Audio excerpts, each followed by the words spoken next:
Hello বন্ধুরা, কেমন আছো সবাই? Good morning. দেখো বাইরে বৃষ্টি পড়ছে, সকাল সকালে বৃষ্টি। ওয়েদারটা আজকে কেমন, সহজে ঘুমিয়ে ভাঙছিল না। দেখো ওই সাদা সাদা বোঝা যাচ্ছে, কি দেখতে পাচ্ছ? এটা বন্ধুরা আমার রান্নাঘর থেকে না অনেকটা দূরে খেলার মাঠটা, সাদা সাদা ওগুলো আসলে বক। আমি জুম করে দেখাই, দেখো অনেক বক আছে, অনেক অনেক। বৃষ্টি পড়লেই না সারা মাঠে এরকম সাদা সাদা হয়ে যায়, শুধু সাদা সাদা বক, সাদা সাদা বক। তো এই দেখো,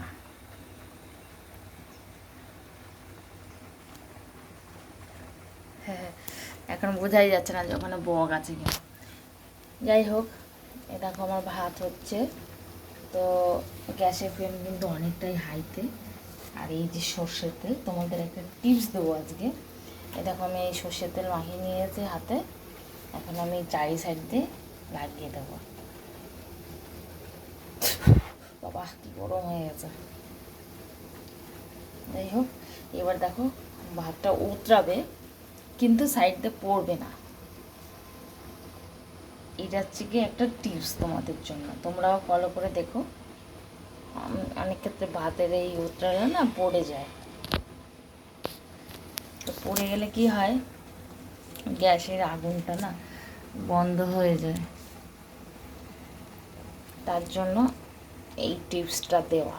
এই সর্ষের তেল চারি সাইডে দিলে ভাতটা না উতরে পড়ে যায় না নিচে। দেখো আমার ভাতটা এখন পুরো এখনই উতরাবে। তোমার গ্যাসের ফ্লেম কিন্তু পুরোটাই হাইতেই দিয়ে রেখেছি।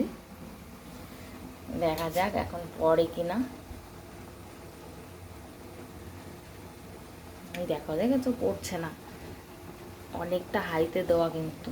আমি চারি সাইড দিয়ে সর্ষের তেল দিয়ে দিয়েছি, দেখো পড়ছে না। এতক্ষণে সর্ষের তেলটা না দিলে না পড়ে একদম ভর্তি হয়ে যেত। দেখো পড়ছে না, দেখেছো?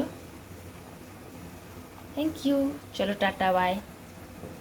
তোমরা টিপসটা ফলো করো, দেখবে অনেক কাজে লাগে। দেখো পড়বে পড়বে কিন্তু পড়ছে না, পুরো ভর্তি হয়ে গেছে কিন্তু পড়ছে না।